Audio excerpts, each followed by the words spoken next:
ഞാൻ എടുക്കില്ല, കാരണം എപ്പോഴും നമ്മൾ ധ്യാനത്തിലായിരിക്കും. ഞാൻ നിങ്ങളെ തിരിച്ചു വിളിക്കും.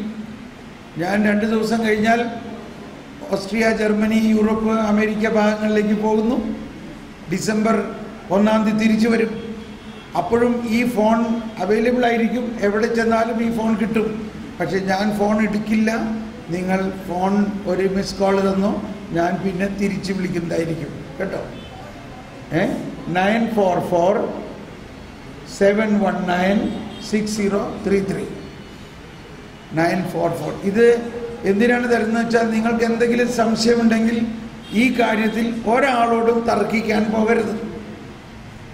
ആരോടും ഇതിനെക്കുറിച്ച് തർക്കിച്ചത് കൊണ്ട് ഇതിനൊരു സൊല്യൂഷൻ ഇല്ല. അപ്പോൾ എന്തെങ്കിലും സംശയങ്ങളുണ്ടെങ്കിൽ ഈ ഫോൺ നമ്പർ എൻ്റെ വാട്സപ്പ് ഫോൺ നമ്പർ കൂടിയാണ്. ഈ ഫോൺ നമ്പർ 0091 ആഡ് ചെയ്ത് കഴിഞ്ഞാൽ വാട്സപ്പ് ഉള്ളവർക്ക് ഞാനുമായിട്ട് വാട്സപ്പിൽ ബന്ധപ്പെടാം. എൻ്റെ ഇമെയിൽ അഡ്രസ്സ് ആവശ്യമുള്ളവർക്ക് ആ ഇമെയിലിലൂടെ സമ്പർക്കം പുലർത്താം. ktomaspaul@gmail.com. K for kingdom, ktomaspaul ഒറ്റ വാക്ക് @gmail.com. എല്ലാ ദിവസവും ഞാൻ തന്നെയാണ് മെയിൽ ചെക്ക് ചെയ്യുന്നത്. വേറൊരു സെക്രട്ടറി ഒന്നുമില്ല. എന്തെഴുതിയാലും കോൺഫിഡൻഷ്യൽ ആയിരിക്കും. നിങ്ങൾക്ക് ധൈര്യമായിട്ട് എഴുതാം.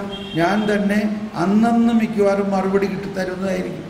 ഇതൊക്കെ ഈ ധ്യാനം കഴിഞ്ഞിട്ട് രാത്രി ചെയ്യുന്ന കാര്യങ്ങളാണ്. അപ്പോൾ ഉറക്കമൊന്നുമില്ലേ? 4 മണിക്കൂർ ഉറക്കമുള്ളൂ എനിക്ക്. ഇന്നലെ വരെയുള്ള ധ്യാനങ്ങളെല്ലാം യൂട്യൂബിൽ അപ്ലോഡ് ചെയ്ത് കഴിഞ്ഞിരിക്കുന്നു.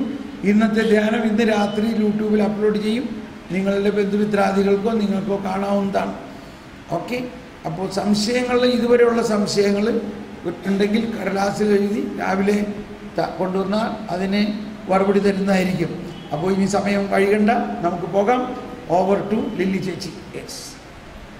പ്രത്യേകിച്ച് നാളെ സ്തോത്രക്കാഴ്ച എടുക്കുമെന്ന് പറഞ്ഞത് ശ്രദ്ധിച്ചിട്ട്, നമ്മൾ ഈ ദശാംശമല്ല കൊടുക്കേണ്ടത്. അത് പഴയ നിയമത്തിൻ്റെ കണക്കാണ്. പുതിയ നിയമത്തിൽ ഈശോ എങ്ങും പറഞ്ഞിട്ടില്ല ദശാംശം കൊടുക്കാൻ. എന്താ പറഞ്ഞേക്കണേ ഈശോ? എന്താ നിൽക്കണ ഈശോ? അത് പറയണ്ട. ഈശോ പറഞ്ഞേക്കണത് മുഴുവനും കൊടുക്കാനാണ്.